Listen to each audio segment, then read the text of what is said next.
Hello, welcome to By Fun with Shruti. So today I'm ready with yet another story, the story of Narcissus. Narcissus is a very famous flower also known as daffodils. So let's find out what's the Greek mythological story behind this Narcissus. Let's start the video.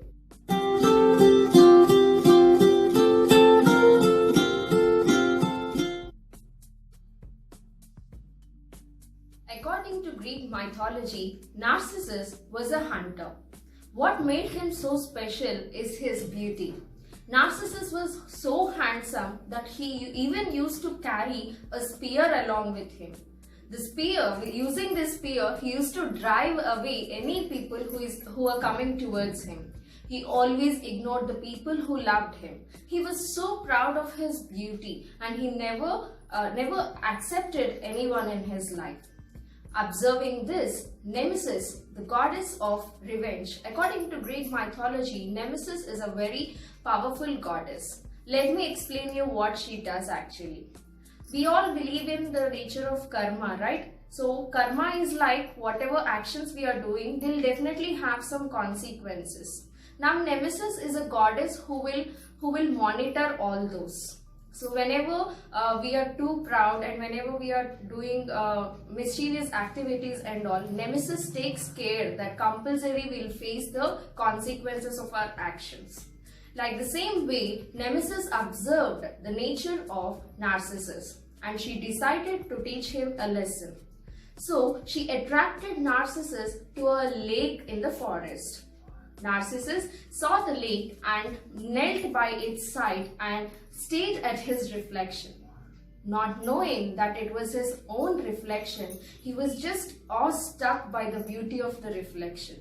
He was feeling, what a beautiful reflection, who it is. So he's watching this reflection for a long time. Narcissus indeed forgot eating, drinking and became sick and pale along the side of the lake. One fine day, he drowned there itself and was dead. The place where Narcissus drowned, a beautiful flower which was very fragile bloomed up. It is none other than the daffodil flower or the Narcissus flower. Later, the story ended, but according to the Alchemist book written by Paulo Coelho, there was a separate version of it. The goddesses of the forest observed that the lake, which was fresh watered, changed into a salt water lake. Observing this, the goddesses decided to have a talk with that lake. All the goddesses came together and asked the lake, "O lake, why you became salty? Why are you weeping?" The lake answered, "I cry for Narcissus." The goddesses were not surprised. They said, it's not a surprise that you cry for Narcissus. He was so handsome. Although we always used to follow him in the forest, we never had a chance to observe his handsomeness and beauty. But you, on the other hand, got a lot of time to stare at him. The lake was very silent. After a few minutes of silence, the lake replied, "But was Narcissus beautiful?" The goddesses were shocked and they said, "Who else better than you would know that? Because beside your lake itself, he used to kneel down and he used to observe." Then the lake was very disappointed. Slowly, the lake answered, "I weep for Narcissus, but I never observed how beautiful Narcissus was. Because all the while he was kneeling down beside my lake, I was just staring at my own reflection in his eyes." Students, the moral of the story is nothing but we should never be in the trap of our vanity. Vanity is nothing but admiring oneself more, thinking that you are more prior than anyone else. People who are so involved in self-adoration forget generally about the feelings of others. They forget what lovely moments and what lovely people are there around the surroundings. That the same happened in Narcissus as well. He was so trapped in his self-beauty, self-adoration that he finally died. But there is also a famous story about Echo. Echo is generally, according to science, a reflection of the sound. But according to Greek mythology, echo is a nymph.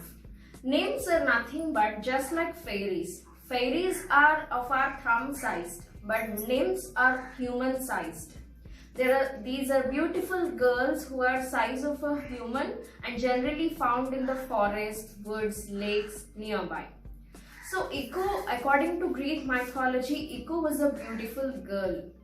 So when Narcissus was kneeling beside the lake and he was observing his own reflection, Echo fell in love with Narcissus. At the same time, whatever Narcissus spoke, the echo used to repeat the last words of whatever he was uttering. But Narcissus totally ignored Echo, and later, upon his self-adoration, upon observing his own reflection, he died. People say that till today, Echo mourned and she cried a lot after the death of Narcissus, and later they say she died there itself. Until now, she is found reflecting the sounds of whoever speaks. She especially reflects the last words of our sentences. This is a beautiful story from the Greek mythology.